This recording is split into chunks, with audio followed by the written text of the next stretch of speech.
Jeremias, Kabanata 31. Sa araw na iyon, sabi ni Yahweh, Ako'y magiging Diyos ng buong Israel at magiging bayan ko sila. Ang sabi pa ni Yahweh, ang mga taong nakaligtas sa digmaan ay nakatagpo naman ng awa sa ilang. Nang ang Israel ay naghahanap ng kapahingahan, napakita ako sa kanila mula sa malayo. Sa simula pa'y inibig ko na sila, kaya patuloy akong magiging tapat sa kanila. Muli kitang itatayo, marilag na Israel. Hahawakan mong muli ang iyong mga tamburin at makikisayaw sa mga nagkakasayahan. Muli kang magtatanim ng ubas sa mga burol ng Samaria.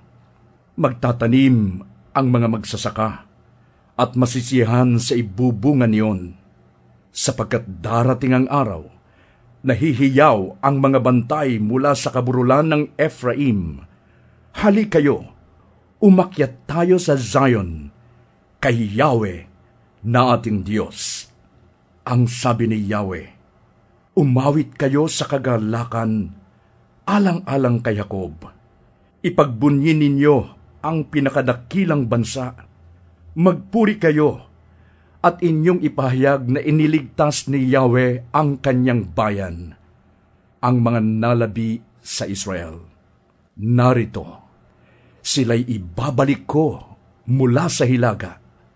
Titipunin ko sila mula sa mga sulok ng sanlibutan, kasama ang mga bulag at mga pilay, ang mga inang may anak na pasusuhin, pati ang malapit ng manganak. Sila'y babalik na talagang napakarami. Uuwi silang nag-iiyakan habang daan, nananalangin samantalang inaakay ko pabalik. Dadalhin ko sila sa mga bukal ng tubig, pararaanin sa patag na landas, upang hindi sila madapa, sapagkat ang Israel ay aking anak, at si Ephraim ang aking panganay. Mga bansa, pakinggan ninyo ang sabi ni Yahweh, at ipahayag ninyo sa malalayong lupain. Pinapangalat ko ang mga anak ni Israel, ngunit sila'y muli kong titipunin at aalagaan, gaya ng pagbabantay ng isang pastol sa kanyang mga tupa. Sapagkat tinubos ni Yahweh si Jacob, at pinalaya sa kapangyarihan ng kaaway, na higit na malakas sa kanya. Aakyat silang nagsisigawan sa tuwa, patungo sa bundok ng Zion, puspos ng kaligayahan dahil sa mga pagpapala ni Yahweh. Saganang trigo, bagong alak at langis, at maraming bakahan at kawan ng tupa. Matutulad sila sa isang halaman ng dinidilig, hindi na sila muling magkukulang. Kung magkagayon, sasayaw sa katuwaan ang mga dalaga, makikigalak pati mga binata at matatanda. Ang kanilang dalamhati ay magiging tuwa. Aaliwin ko sila at papalitan ng kagalakan ang kanilang kalungkutan. Bubusugin ko ng pinakamainam na pagkain ng mga pari, at masisiyahan ang buong bayan sa kasaganaang aking ibibigay. Ito ang sabi ni Yahweh. Sinabi ni Yahweh, narinig sa Rama ang isang tinig, panaghoy at mapait na pagtangis. Tinatangisan ni Raquel ang kanyang mga anak. Ayaw niyang paaliw sapagkat patay na sila. Sinasabi ni Yahweh, itigil na ninyo ang inyong pag-iyak. Huwag na kayong lumuha, sapagkat gagantimpalaan ang inyong mga ginawa. Babalik sila mula sa lupain ng kaaway. May pag-asa sa hinaharap, sabi ni Yahweh. Magbabalik sa sariling bayan ang inyong mga anak. Narinig kong nananaghoy ang mga taga-Ephraim. Pinarusahan ninyo kami na parang mga guyang hindi pa natuturuan. Ibalik ninyo kami nang kami gumaling, sapagkat kayo si Yahweh na aming Diyos. tumalikod kami sa inyo, ngunit ngayoy nagsisisi na. Natuto kami matapos ninyong parusahan. Napahiya kami't nalungkot dahil nagkasala kami sa panahon ng aming kabataan. Si Ephraim ang aking anak na minamahal, ang anak na aking kinalulugdan. Kung gaano kadalas ko siyang pinaparusahan, gayon ko siya naaalaala. Kaya hinahanap ko siya at ako'y nahahabag sa kanya.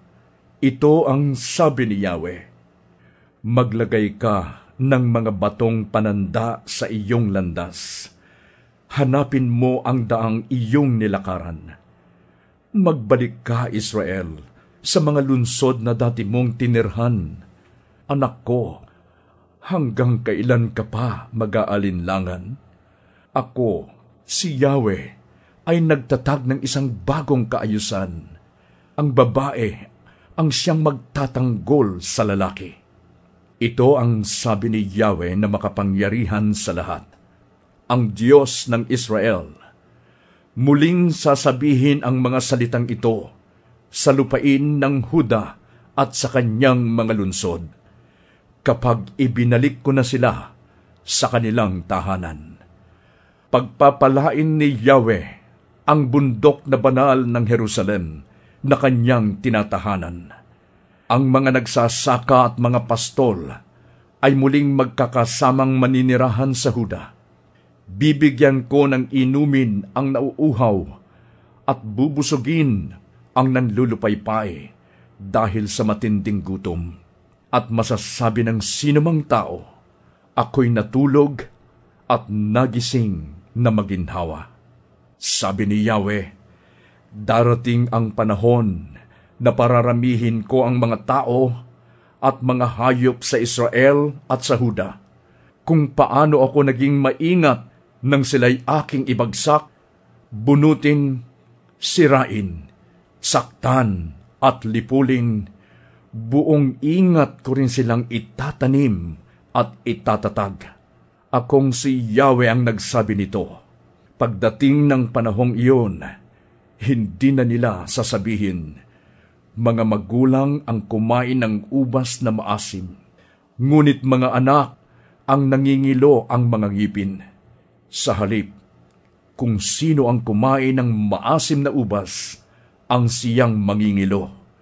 Mamamatay ang isang tao dahil sa kanyang kasalanan. Sinasabi ni Yahweh, darating ang panahon, naggagawa ako ng bagong tipan sa Israel at sa Huda. Ito'y hindi tulad ng kasunduang ginawa ko sa kanilang mga ninuno nang ilabas ko sila sa Ehipto. Bagamat para akong isang asawa sa kanila, sinira nila ang kasunduang ito. Ganito ang gagawin kong kasunduan sa bayan ng Israel pagdating ng panahon. Itatanim ko sa kanilang kalooban ang aking kautusan. Isusulat ko ito sa kanilang mga puso. Ako ang kanilang magiging Diyos at sila ang aking magiging bayan. Hindi na nila kailangang turuan ang isa't isa at sabihing, kilalanin mo si Yahweh, sapagkat ako'y makikilala nilang lahat, mula sa pinakaaba hanggang sa pinakadakila, sapagkat patatawarin ko sila sa kanilang kasalanan at kalilimutan ko na ang kanilang kasamaan. Si Yahweh ang naglagay ng araw upang lumiwanag sa maghapon, at ng buwan at mga bituin upang tumanglaw sa magdamag. Siya ang nagpapagalaw sa dagat, kaya umuugong ang mga alon. Ang pangalan niya ay Yahweh, ang makapangyarihan sa lahat. Habang ang kaayusang ito'y nananatili, hindi mawawala kailanman ang bansang Israel. Ito ang sabi ni Yahweh. Kung masusukat ang kalangitan o maaarok ang kalaliman ng lupa, maaari kong itakwil ang buong Israel dahil sa lahat ng kanilang ginawa. Ito'y nagmula sa bibig ni Yahweh.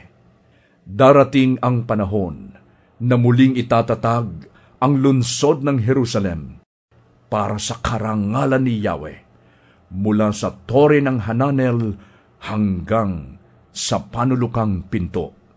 Ang hangganan nito'y lalampas sa burol ng Gareb sa kaliliko sa Goa, ang buong libis na pinagtatapunan ng mga bangkay at abo, gayon din ang lahat ng bukirin sa itaas ng batis ng Kidron hanggang sa pintuang labasan ng mga kabayo sa gawing silangan, ay itatalaga sa akin. Hindi na mawawasak o masasakop ninuman ang lungsod na ito.